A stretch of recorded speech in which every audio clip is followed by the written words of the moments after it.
Hallo allerseits, ich bin Peter Pernsteiner und zeige diesmal in meinem Video einen automatisierten Fahrbetrieb mit mehr als 20 Zugfahrten auf einer tollen, modern gestalteten H0 Modellbahnanlage. Egon Steinkohl hat diese Anlage auf Basis von Märklin-K-Gleisen in einem ehemaligen Kinderzimmer mit 13 Quadratmetern realisiert. Den Gleisplan dieser Anlage samt 2 Schattenbahnhöfen erklärte ich bereits in meinem ersten Update-Video, dessen Link jetzt hier oben rechts zu sehen ist. Die nachfolgende automatisierte Fahrabfolge von Zügen nebst Fahrstraßenweichenstellungen wurde übrigens nicht mit einer separaten Modellbahn-Computersoftware programmiert.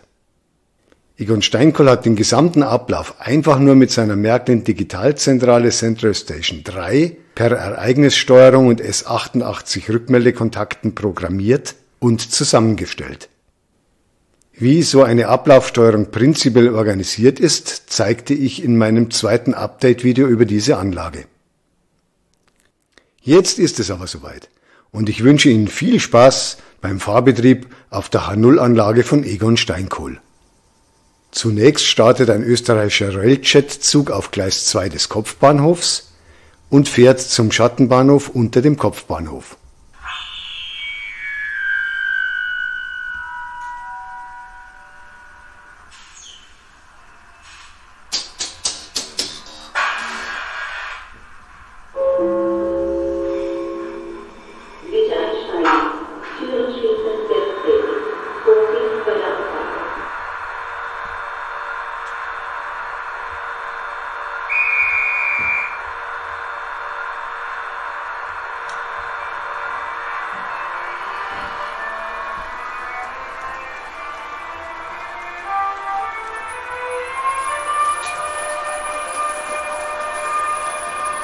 Dieser Railjet besteht aus einer Taurus-Lok der Reihe 1116 von Roco und einem entsprechenden Railjet-Wagenset, das ebenfalls von Roco produziert wurde.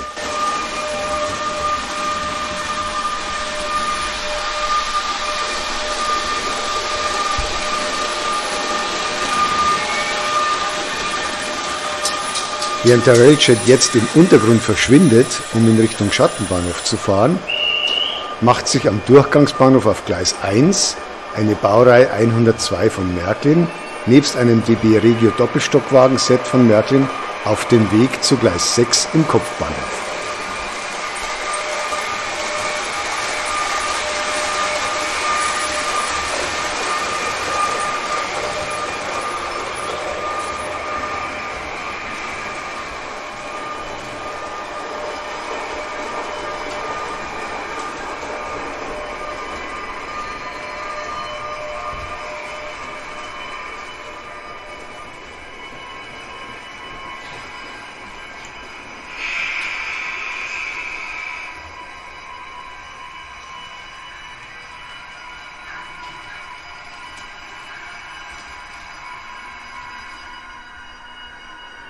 Inzwischen kommt ein Eurocity aus dem Schattenbahnhof, um im Kopfbahnhof das vorhin vom Railjet freigemachte Gleis 2 zu erreichen. Der Eurocity besteht aus einer Baureihe 101 der DB und einem Eurofima Reisezugwagenset der ÖBB. Lok und Wagen sind von Märklin.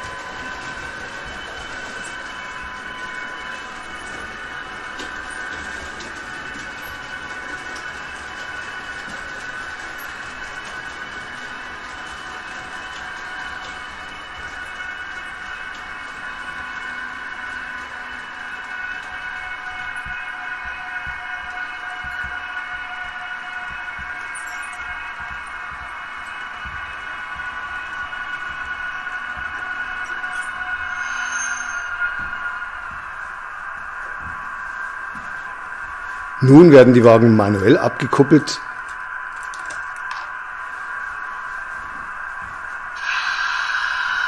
und die Baureihe 101 fährt automatisch noch ein Stück vor.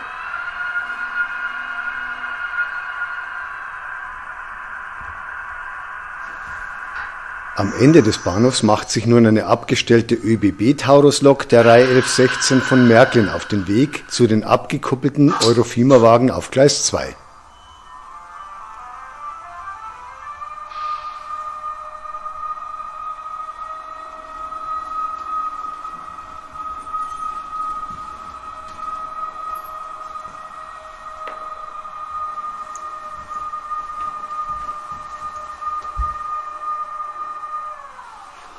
Für eine zuverlässige Ankupplung an der Lok werden die Eurofima-Wagen vorsichtshalber festgehalten.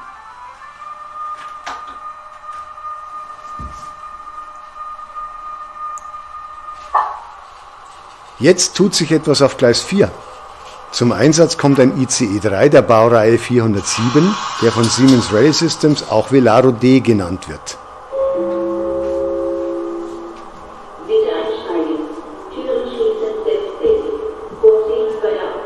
Diese Zuggarnitur ist von Fleischmann. Auch sie hat ihr Ziel im Schattenbahnhofsbereich unter dem Kopfbahnhof.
Als nächstes kommt nun ein Eurocity der SBB aus dem Schattenbahnhof.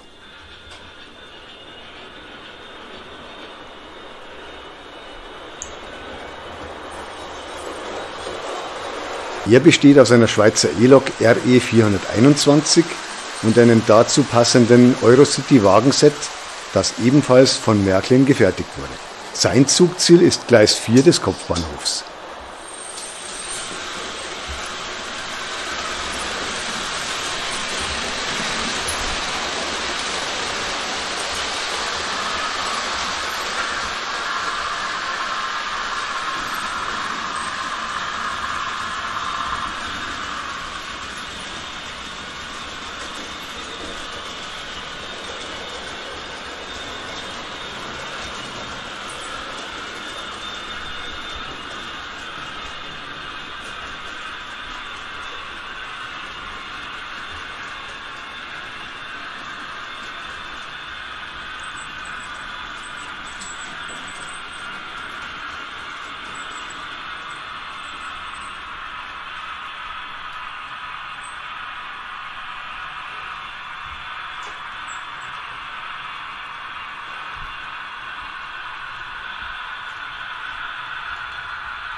Nun wird die Schweizer RE 421 manuell abgekuppelt und fährt dann natürlich wieder automatisch gemäß der programmierten Ablaufsteuerung noch ein Stück vorwärts, damit die Wagen am anderen Ende an eine Diesellok angehängt werden können.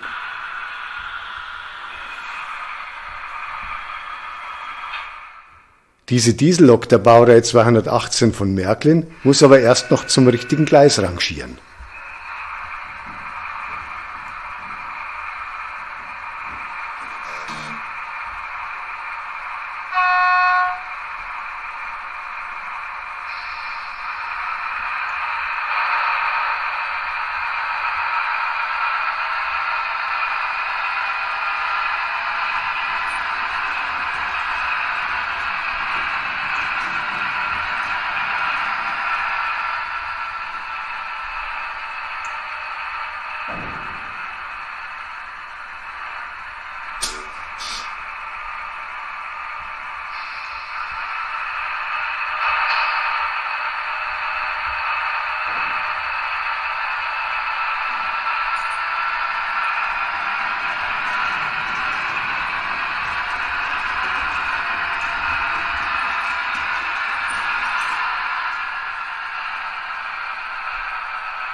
Jetzt werden sicherheitshalber wieder kurz die Wagen festgehalten, damit das Ankuppeln zuverlässig funktioniert.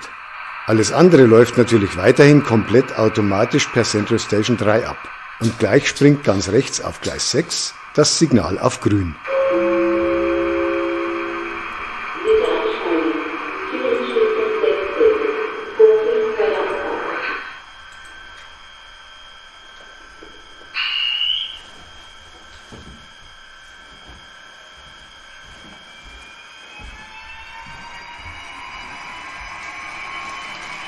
Der DB Regio Doppelstockwaggenzug von Märklin macht sich nun mit seiner Baureihe 102 auf den Weg zu Gleis 1 im Durchgangsbahnhof.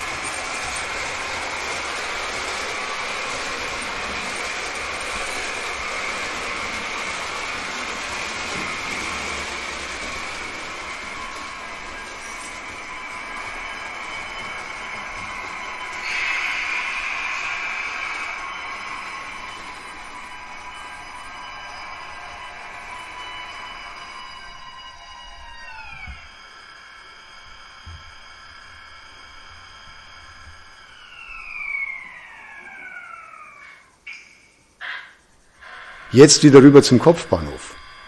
Denn hier ist nun der TGV der französischen Staatsbahnen auf Gleis 3 für die Abfahrt bereit.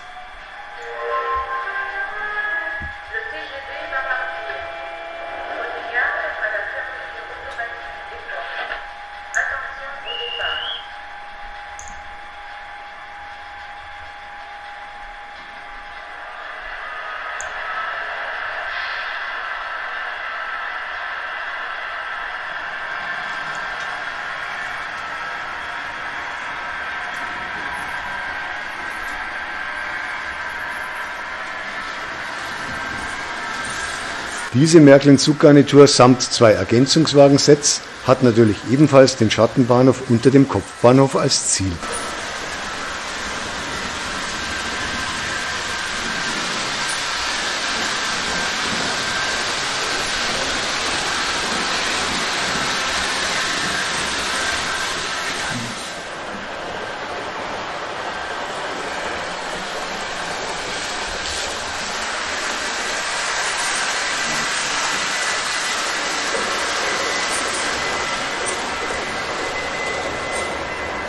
Parallel zur Ereignissteuerung der Central Station 3 für die Personenzüge hat Egon Steinkohl inzwischen noch eine Fahrstraßenabfolge für die Güterzuggleise ausgelöst. Hier hört man bereits den ersten von 5 Güterzügen, die nun einer nach dem anderen aus dem linken Schattenbahnhof nach oben fahren und anschließend auch wieder nach unten verschwinden. Parallel dazu macht sich jetzt über die Ereignissteuerung der Central Station 3 am Durchgangsbahnhof auf Gleis 2 ein DB Regio Nahverkehrszug auf den Weg. Er besteht aus einer Baureihe 146.2 im Zustand des Jahres 2012, ein paar Silberling-Nahverkehrswagen und einem dazu passenden Steuerwagen mit einem modernisierten sogenannten Karlsruher Kopf.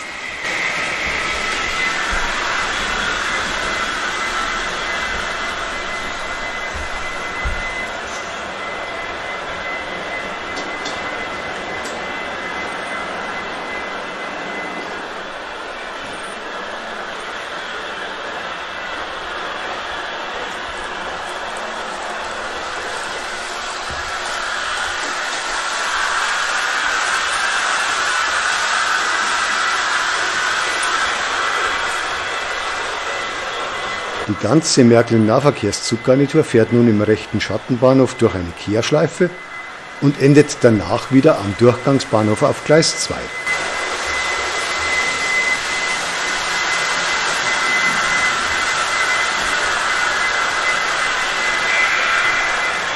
Inzwischen ist in der Güterzug-Fahrstraßenabfolge ein Kesselwagenzug mit einer Vectron-Lok unterwegs.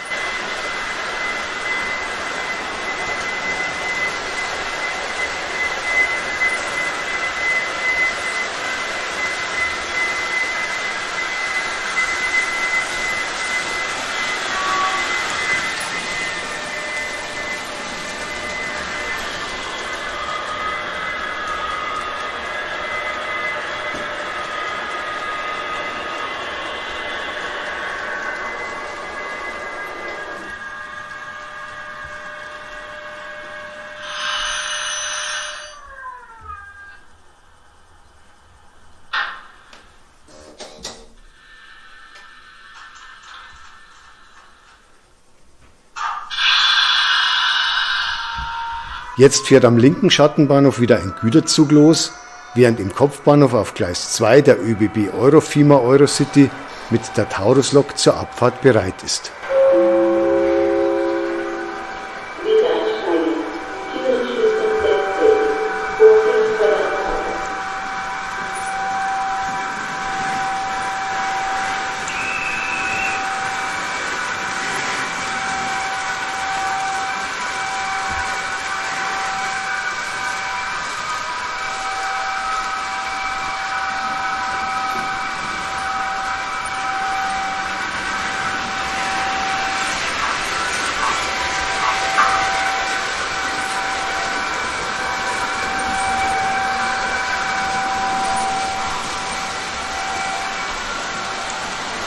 Während der Eurofima Eurocity nun in Richtung Schattenbahnhof fährt, macht die oben auf Gleis 2 zurückgebliebene Baureihe 101 eine Rangierfahrt zu einem Abstellgleis.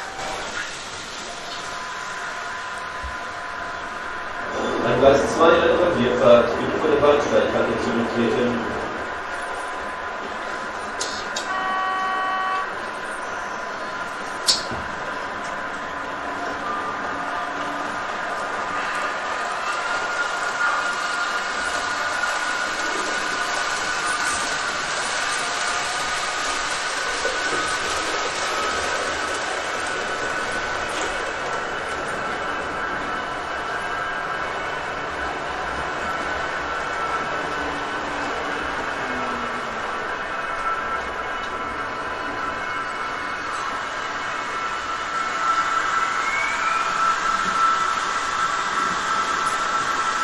Hier ist kurz die nächste Garnitur der Güterzug-Fahrstraßenabfolge zu sehen. Und parallel dazu startet nun der DB Regio Doppelstockwagenzug mit der Baureihe 102 auf Gleis 1 des Durchgangsbahnhofs seine Weiterfahrt. Sie führt über eine Kehrschleife im rechten Schattenbahnhof demnächst wieder zurück zu Gleis 1 des Durchgangsbahnhofs. Währenddessen macht sich der DB Regionalverkehrszug von Gleis 2 des Durchgangsbahnhofs auf den Weg zu Gleis 6 im Kopfbahnhof.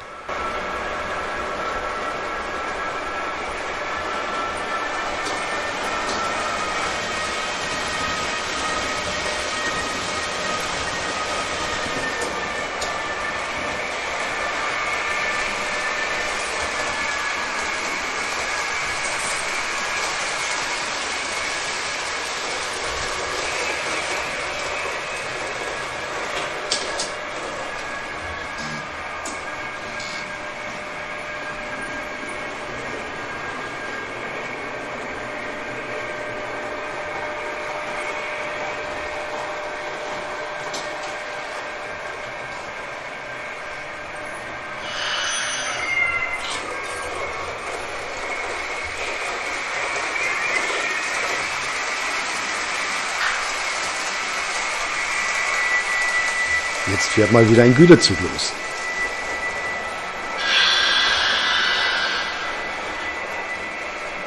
Während dieser nach unten fährt, kommt oben auf Gleis 1 des Durchgangsbahnhofs wieder der DB Regio Doppelstockwagenzug mit der Baureihe 102 an.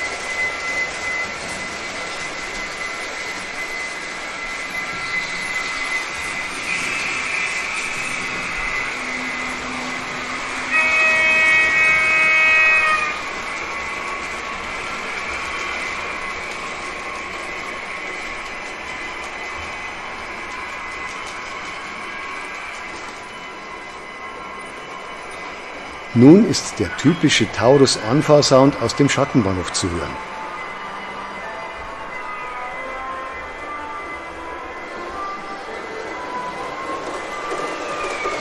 Der österreichische Railjet-Zug hat sich auf den Weg zum Kopfbahnhof gemacht, wo er das vorhin per Rangierfahrt freigemachte Gleis 2 als Ziel hat.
Auf Gleis 5 kommt erstmals der Doppelstock Intercity-Zug zum Einsatz. Bitte einsteigen. Türen schließen selbsttätig. Vorsicht bei der Abfahrt. Er besteht aus einer Zweisystemlok der Baureihe 146.5 des Trax-Typenprogramms, einem IC2 Doppelstock-Steuerwagen und 4 dazu passenden Mittelwagen, die ebenfalls von Märklin sind. Er macht zunächst einen kurzen Zwischenhalt am Durchgangsbahnhof.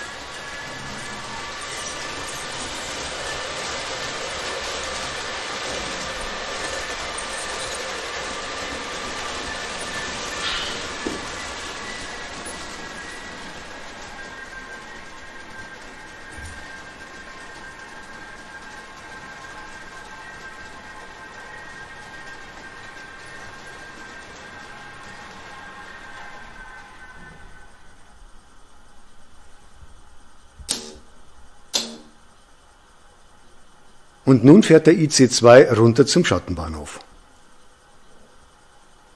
Sehr geehrte Damen und Herren, wir begrüßen alle zugestiegenen Fahrgäste im IC 2035 nach Leipzig Hauptbahnhof und wünschen eine angenehme Fahrt.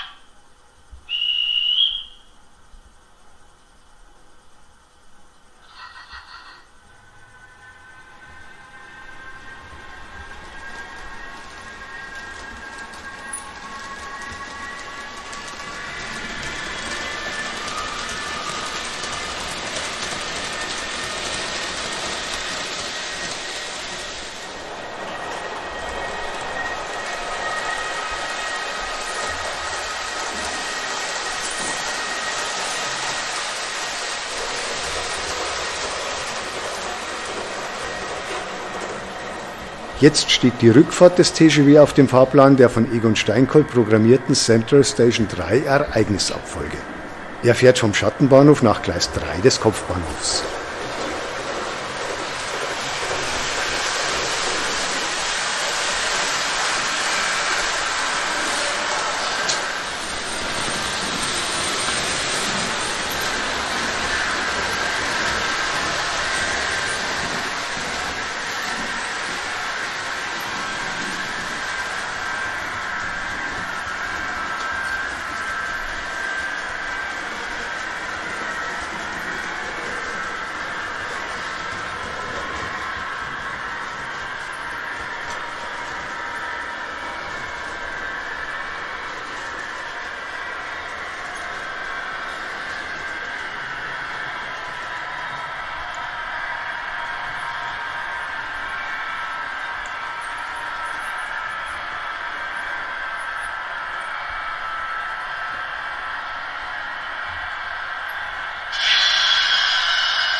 Nach der Ankunft des TGW macht sich nun am selben Bahnsteig die Diesellok der Baureihe 218 bereit für ihre Fahrt mit dem Eurocity der SBB.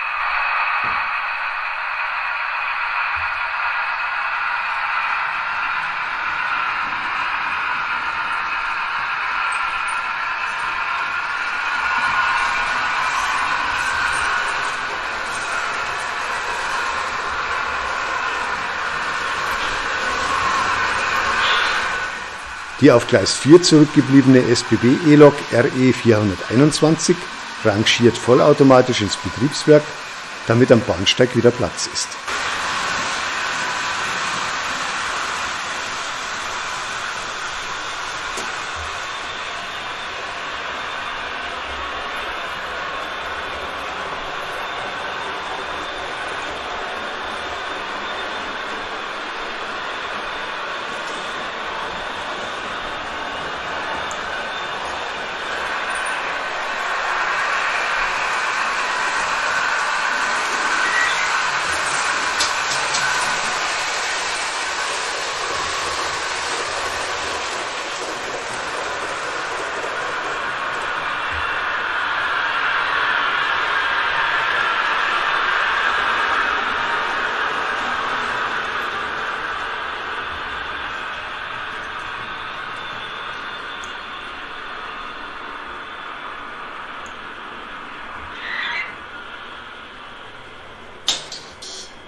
Wie vorhin schon gesagt, ist Gleis 4 des Kopfbahnhofs das Ziel der Rückfahrt des ICE 3 der Baureihe 407.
Auf Gleis 1 kommt nun erstmals der ICE 3 auf Basis einer Baureihe 403 der DB zum Einsatz. Diese fünfteilige Märklin-Zuggarnitur wurde mit einem entsprechenden Ergänzungswagen verlängert.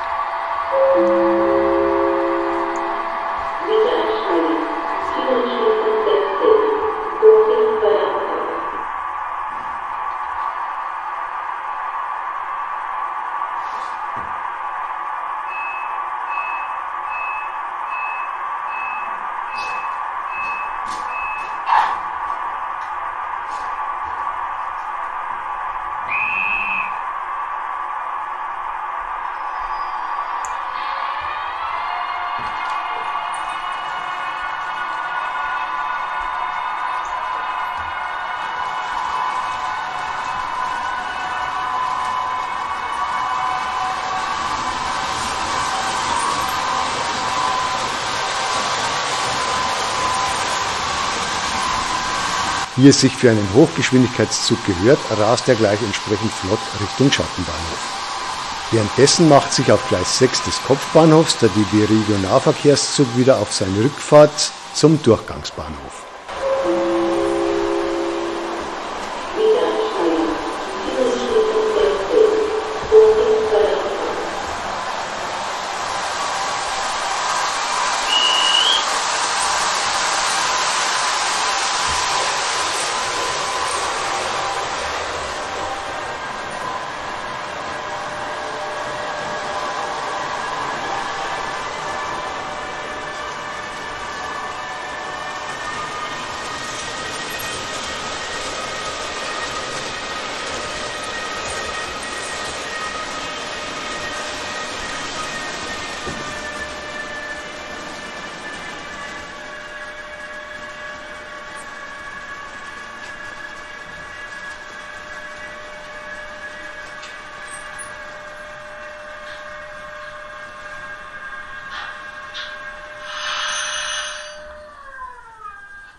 Im Hintergrund hört man inzwischen den Doppelstock IC2 im Schattenbahnhof losfahren.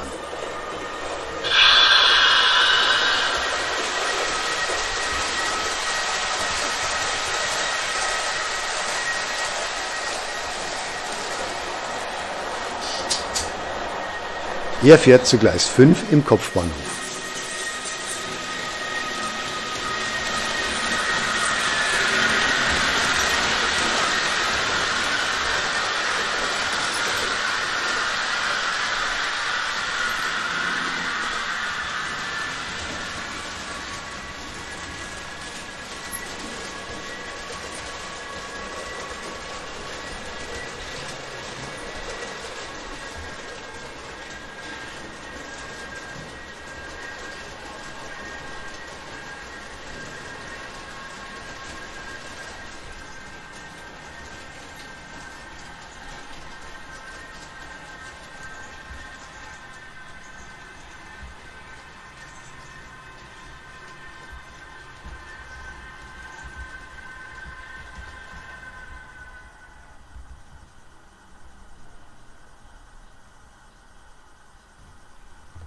Jetzt gibt es als letzte Reise für heute die Rückfahrt des Hochgeschwindigkeitszugs ICE 3 der Baureihe 403 vom Schattenbahnhof nach Gleis 1 des Kopfbahnhofs.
Das war's für heute.